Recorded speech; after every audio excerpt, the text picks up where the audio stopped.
Hi, this is Andrew, one of the everyday chefs for Fruits and Veggies More Matters, executive chef and registered dietitian, going to show you how to break down a butternut squash.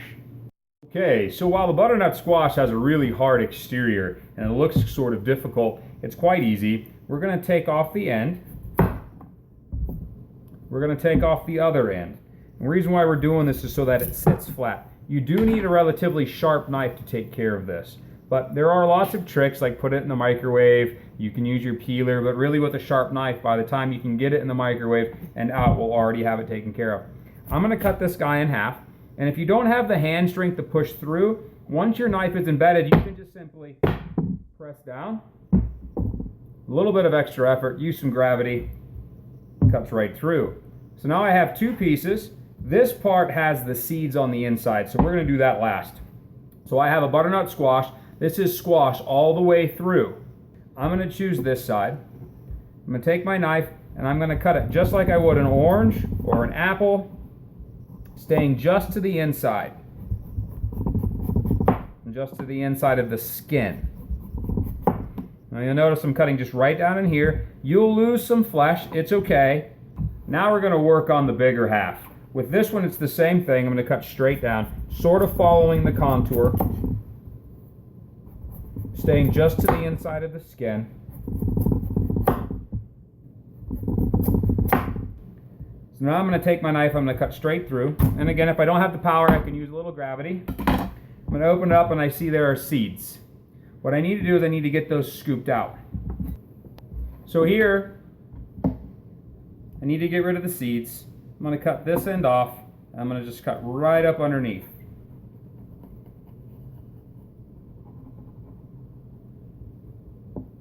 Comes right out. So we're going to keep working on this one. Again, I'm going to cut this one down the center. Just cut off the edge, the corner, take my knife, and just gently get up underneath the seeds.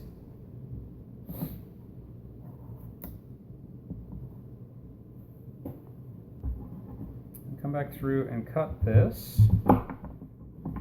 into the cubes so we can saute them. And then we're going to stew them or braise them. I should actually say we're going to braise this in coconut milk.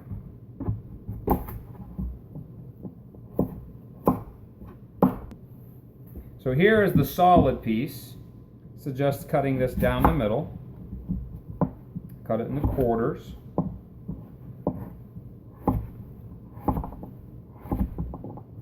And you get nice solid chunks of butternut squash.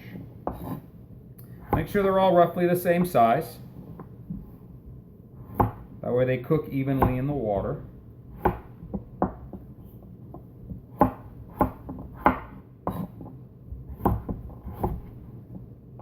With these, you could roast them in the oven, toss them in a little bit of oil, put them inside an oven at 425 degrees on a cookie sheet or a sheet pan, and roast them, turning frequently until they turn brown. In this case, we're going to pan saute them and add some coconut milk, and we can braise them and cook them till they're tender. Lots of wonderful options. Very hearty squash, lots of versatility in this. Once you learn how to get it out of that really tough skin, you're not afraid of it anymore. Hi, this is Andrew, one of the everyday chefs with Fruits and Veggies More Matters, and we've gotten started on our butternut squash curry. So what I have here is some red curry paste. It's about a quarter cup and about 2 tablespoons of canola oil. And what I'm doing is I'm blooming the curry paste, the herbs and the spices in the oil. Now it's under very low heat. You don't want to get it too hot. You can actually scorch or burn the flavors. But I just want the flavors to what's called bloom.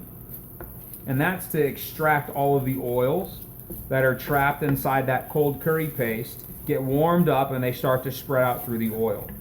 And I'm going to keep it moving around. I really don't want it to stick to the bottom too much, and I don't want it to burn. Now what I'm going to do here, and now that I have the curry paste warmed up, is I'm going to dump in my butternut squash. And here I'm going to coat the butternut squash in the red curry paste. And again, I have it over about low heat. Really all I want to do is sort of get it coated.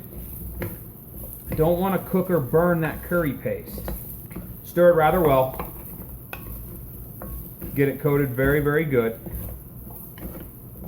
And it smells fantastic.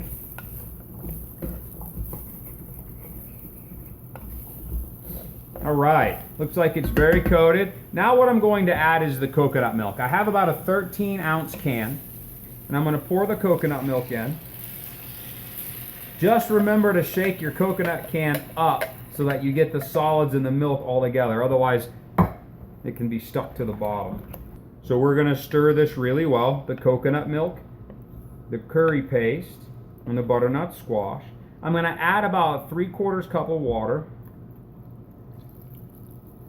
Just enough that I can continue to simmer this. And I want the butternut squash to get tender. Now, not falling apart tender. It still needs to be firm. It needs to be what's called al dente.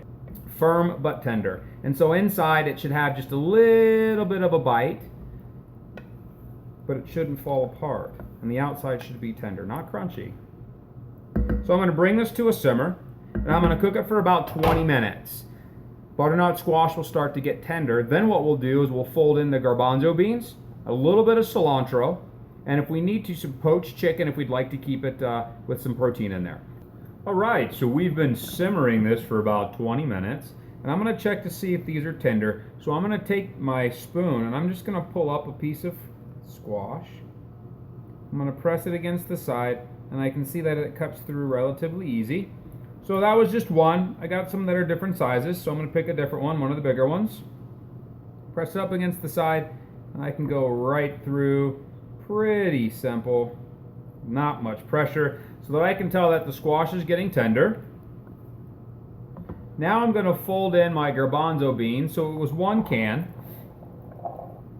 You don't want to put the garbanzo beans in too early, they'll get too soft. And now I'm going to fold in about, I'd say, 1/3 cup of chopped cilantro. Rough chop, you can use the stems. I actually love cilantro, so I incorporate some of the stems. I don't bother to pull the leaves. And what I'm going to do after I get this incorporated is I'm going to let it simmer a little bit higher this time for about 15 to 20 more minutes. What I'd like to do is get the sauce to reduce down to where it's slightly thickened. You can taste it now. If you'd like to add a little bit of fresh ginger, you could. If you want more curry, more spice, you could add some more curry paste into it. If you'd like to fold in some chicken or some mushrooms, now would be a good time. But I'm going to turn the heat up just a little bit, bring it to a slightly moderate simmer, and I'm going to let this go for about 10 to 15 minutes. Okay, so we come back to this nice medium simmer, and we can tell that the liquid is reduced a little bit and it's gotten thicker. And I know that I had just enough left to cook in my butternut squash, and you'll see that I can press through with a little more ease. Now, I don't want to keep going because what's going to happen is I'm going to overcook the butternut squash, and I don't want to stir too much because then I'll start to beat up the outside. You can serve it hot over rice. You can add some chicken into it or on top. It's a wonderfully versatile dish, and I hope you enjoy it as much as we will.